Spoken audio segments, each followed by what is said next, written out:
ما تحاضرت هم يددا كرجي انور شاه كشميري رحمه الله فرنين تلارو وزير اعظم سوي ما تبجا شو ما توي كرجي د قیامت رشي زما ذکر دی نه زما عبادت دی نه زما روزه دی نه زما حج دی نه زما عمره دی نه زما تلاوت دی نه زما یونی کیم دی نه خو چې د جناب محمد رسول الله د ختم نبوت دفاع کړي. زما محترمو هغه خلق چې د قادیانانو سره محبت ساتي د هغوی سره تعلقات ساتي د هغوی سره لین دین کوي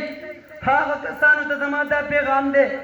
چې په دې عمل باندې جناب محمد رسول الله خفه کېږي په دې عمل باندې جناب محمد رسول الله ته تکلیف رسېږي. حسینه چې د قیامت پر ورځ باندې جناب محمد رسول الله موږ ته فرمایي ای زما امتي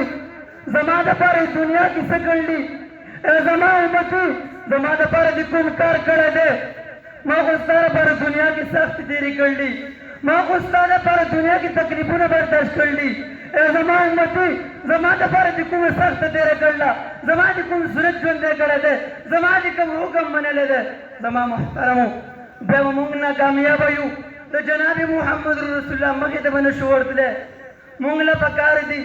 چې موږ ټول را یو ځای شو زموږ دا فرض دي چې موږ ټول متحد شو د جناب محمد رسول الله د ختم نبوت دفاع وکړو د ناموس رسالت دفاع وکړو او د قادیانانو چې څومره کفنۍ دي د هغوی چې څومره څه قسمه میټینګونه دي د هغوی نه موږ مکمل بایکاټ وکړو د هغوی هر قسم څیز نه موږ ځان پابند کړو او نورو خلکو ته هم ووایي چې دا کافران دي دا زموږ د نبي دشمنان دي د دغه سره موږ تعلقات پرېږدو موږ ورسره محبت پرېږدو هسې نه چې د قیامت پر ورځ د جناب محمد رسول الله مخې ته راشو ورتلی. الله رب العزت دې موږ ټول په هر وخت کې په هر ټایم کې د ختم نبوت د دفاع دپاره تیار وساتي. زه د خپل تقریر اختتام به دې شعر سره کوم. نہ موت سے ڈر ہے نہ جینے کا ارمان ہے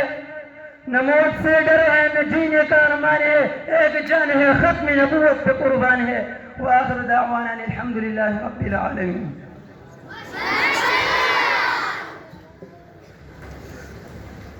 نہ موت سے ڈر ہے نہ جینے کا ارمان ہے نہ موت سے ڈر ہے نہ جینے کا ارمان ہے فقط ایک جان ہے جو ناموس رسالت پہ قربان ہے.